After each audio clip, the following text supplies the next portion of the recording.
اور پھر ایک غدار کی وجہ سے 3000 کے مقابلے میں 50,000 کی فوج ہار گئی اور ہندوستان کا نقشہ بدل گیا۔ میں ساجد بھٹی اور آپ دیکھ رہے ہیں ہماری سیریز داستان، اور آج ہم آپ کے لیے لے کر آ رہے ہیں جنگ پلاسی کے بارے میں ایک انتہائی معلوماتی اور دلچسپ ویڈیو۔ اس ویڈیو میں ہم جانیں گے کہ پلاسی کی جنگ کا پس منظر کیا ہے، نواب سراج الدولہ اور انگریزوں میں کیا اختلاف تھا، میر جعفر کون تھا، میر جعفر نے کس طرح غداری کر کے پلاسی کی جنگ میں نواب سراج الدولہ کو شکست اور موت دلوائی، اور آخر میر جعفر کا انجام کیا ہوا۔ ناظرین، یہ 18ویں صدی کا وسط تھا۔ انگریز آہستہ آہستہ ہندوستان پر قبضہ جما رہے تھے۔ ان کے راستے کی دو بڑی رکاوٹ تھیں، ایک ریاست میسور اور دوسری ریاست بنگال۔ اگر یہ ویڈیو آپ کو پسند آ رہی ہے تو اس کو لائک کیجئے، شیئر کیجئے اور مزید معلوماتی ویڈیوز حاصل کرنے کے لیے چینل کو سبسکرائب کر لیجئے اور بیل آئیکن کو دبائیے۔ بنگال مغلیہ سلطنت کا ایک مضبوط اور بڑا حصہ تھا۔ 1751 عیسوی کا دور تھا۔ میر حبیب آل معروف علی الوردی خان بنگال کا نواب تھا۔ اس دور میں نواب آف بنگال اور مرہٹوں کے درمیان بہت قربتیں تھیں۔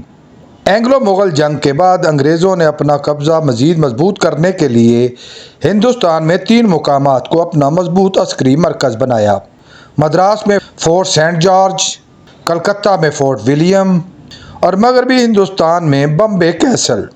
انگریزوں نے مختلف ریاستوں کے شہزادوں اور نوابوں کو قبضہ مافیا اور باغیوں سے تحفظ فراہم کرنے کے نام پر معاہدے کیے اور انہیں آہستہ آہستہ مفلوج کر دیا۔ علی الوردی خان نے انگریزوں کے ساتھ اپنے تعلقات میں توازن رکھا اور براہ راست کسی تناؤ کی طرف جانے سے گریز کیا۔ 1756 عیسوی میں الوردی خان کا انتقال ہو گیا۔ اس کی وفات کے بعد اس کا نواسہ سراج الدولہ نواب آف بنگال بنا۔ اس وقت سراج الدولہ کی عمر 30 سال تھی۔ سراج الدولہ کا انگریزوں کے بارے میں رویہ انتہائی سخت تھا۔ جب انگریزوں نے نواب کی اجازت کے بغیر بنگال میں مختلف قلعوں کی تعمیر اور مضبوطی کے کام کا آغاز کیا تو نواب کو بہت ناگوار گزرا۔ نواب نے انگریزوں کے تعمیراتی کاموں کو روک دیا، مگر انگریزوں نے نواب کے حکم کو نظر انداز کرتے ہوئے تعمیرات کے سلسلے کو بند کرنے سے انکار کر دیا۔ نواب نے بھی انگریزوں کو روکنے کا فیصلہ کر لیا۔ انگریزوں کو نواب کا یہ طرز عمل کسی صورت قبول نہ تھا، کیونکہ وہ تو اپنے آپ کو ہندوستان کا حاکم سمجھتے تھے۔ نواب نے 30,000 فوج بھیج کر سیمازار کے قلعے اور کارخانے پر حملہ کر کے کئی برطانوی اہلکاروں کو قیدی بنا لیا۔ ان قیدیوں میں یورپی، آرمینیائی اور پرتگالی فوجی اور توپ خانے کے سپاہی بھی شامل تھے، جن کی کل تعداد 500 کے قریب تھی۔ ان فوجیوں کو ولیم فورٹ کے دھانوں میں بند کر دیا گیا، جن کو بلیک ہول کہا جاتا تھا۔ یہ دھانے انتہائی بند جگہیں تھیں جہاں ہوا کا گزر نہ ہونے کے برابر تھا۔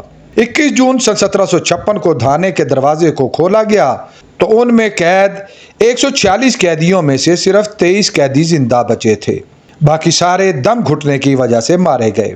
فوجیوں کی یہ موت انگریزوں پر آتش فشاں کی طرح پھٹی۔ 16 اگست کو کلکتہ کی شکست کی خبر جب مدراس میں پھیلی تو کمپنی نے فوری طور پر کرنل کلائیو اور ایڈمرل واٹسن کی قیادت میں فوجی دستے کلکتہ کے لیے روانہ کیے۔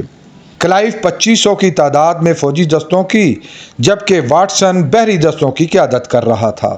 29 دسمبر کو یہ فوج روانہ ہوئی اور 9 فروری کو کلکتہ کے قریب مراٹھا کھائی میں پہنچی۔ یہاں پر دونوں فوجوں کے درمیان خون ریز جھڑپ ہوئی۔ نواب کی فوج کو بہت زیادہ نقصان اٹھانا پڑا اور علی نگر معاہدہ کے بعد نواب واپس مرشد آباد چلا گیا۔ یاد رہے کہ مرشد آباد اس وقت بنگال کا دارالحکومت تھا۔ نواب کو ایک طرف احمد شاہ ابدالی کے حملوں کا خطرہ تھا تو دوسری طرف مغرب سے مرہٹوں کے حملوں کا خطرہ۔ اس لیے اس نے کوسم بازار میں فرانسیسی فیکٹری کے سربراہ سے خفیہ مذاکرات کر کے اس کے ساتھ اتحاد کر لیا۔ نواب نے اپنی فوج کے ایک بڑے حصے کو پلاسی کی طرف منتقل کر دیا۔ نواب کے شاہی دربار میں اس کے خلاف سازشیں ہو رہی تھیں۔ انگریز سرکار کی نافرمانی نواب کا کوئی چھوٹا جرم نہ تھا۔ نواب کے دربار میں کمپنی کے نمائندے ولیم واٹس نے نواب کا تختہ الٹنے کی سازش تیار کرنا شروع کی۔ اس سازش میں میر جعفر، رائے دھرلبھ اور یار لطیف خان بھی شامل تھے۔ میر جعفر علی الوردی خان کے زمانے سے نواب کی فوج کا سپہ سالار تھا۔ نواب کے خلاف اس سازش کے لیے دعوت بھی میر جعفر نے ہی دی تھی اور وہ اس کا ایک فعال کردار تھا۔ کرنل کلائیو نے یہ منصوبہ منظوری کے لیے کمپنی کو بھیجا۔ کمپنی نے اس سازش کی منظوری کے ساتھ کثیر سرمایہ بھی فراہم کر دیا۔ اس سازش کے لیے زیادہ تر سرمایہ مقامی سرمایہ کاروں اور تاجروں نے فراہم کیا۔ کمپنی نے اس سازش کی کامیابی کے لیے میر جعفر کو نوابی کا لالچ دیا اور دو معاہدے بنائے، ایک حقیقی اور دوسرا فرضی۔ فرضی معاہدے میں اس سازش کے تمام کرداروں کو جھوٹے دلاسے دیے گئے۔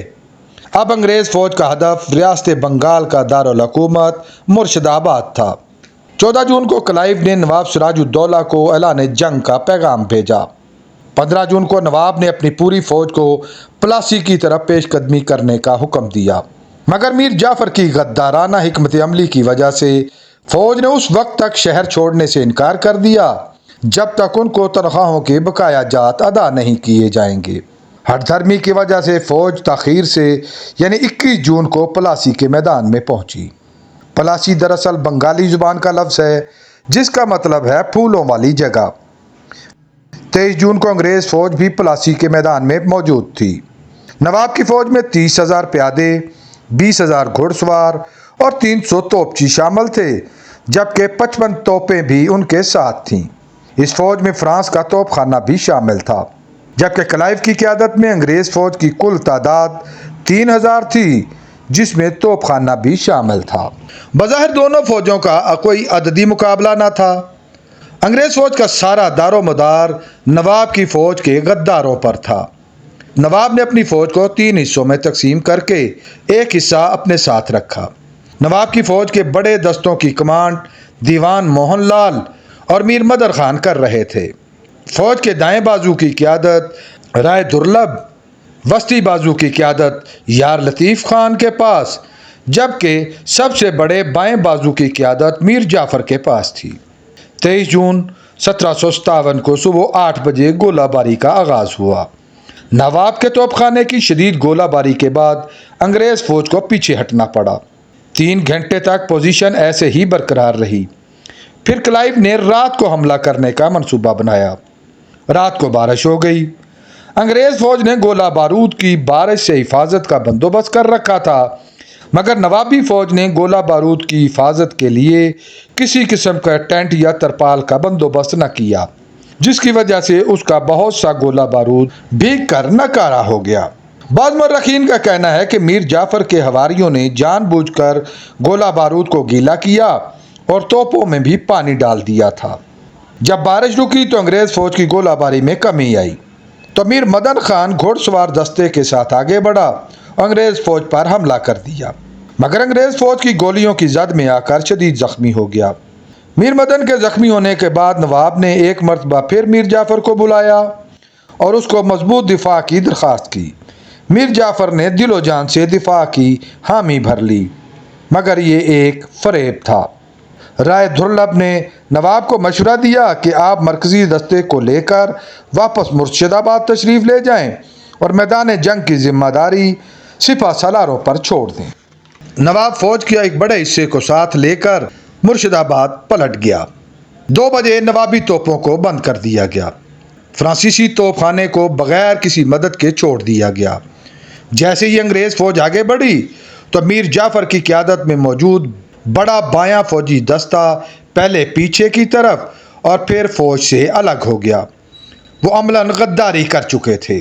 انگریز فوج نے نوابی فوج پر بمباری جاری رکھی اور آخر میر جعفر جیسے غدار کمانڈر کی وجہ سے 50,000 کی فوج 3,000 کی فوج سے ہار گئی۔ اگلے دن داؤد پور میں میر جعفر اور کرنل کلائیو کی ملاقات ہوئی۔ میر جعفر کو فوری مرشد آباد بھیجا گیا تاکہ نواب کو فرار نہ ہونے دیا جائے اور گرفتار کر کے نوابی خزانے پر قبضہ ہو سکے۔ نواب 24 جون کو محل میں پہنچا اور اس نے باغ کے ایک تاریک کونے میں پناہ لے لی۔ جلد ہی اس کو ایک شخص نے پہچان لیا اور مقامی فوجی گورنر جو کہ میر جعفر کا بھائی تھا اس کو اطلاع کر دی۔ نواب کو میر جعفر کے بیٹے میران شاہ کے حوالے کر دیا گیا۔ میران شاہ نے اسی رات نواب سراج الدولہ کو قتل کر دیا۔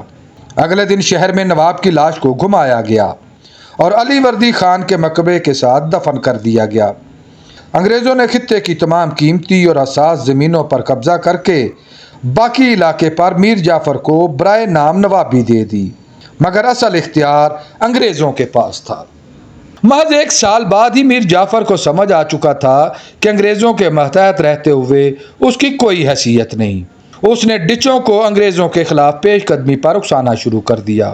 آخر 1759 عیسوی کو ڈچوں نے جاوا سے بنگال پر حملہ کر دیا۔ یہ حملہ پسپا ہو گیا، مگر انگریزوں کو میر جعفر کی حقیقت کا علم ہو گیا۔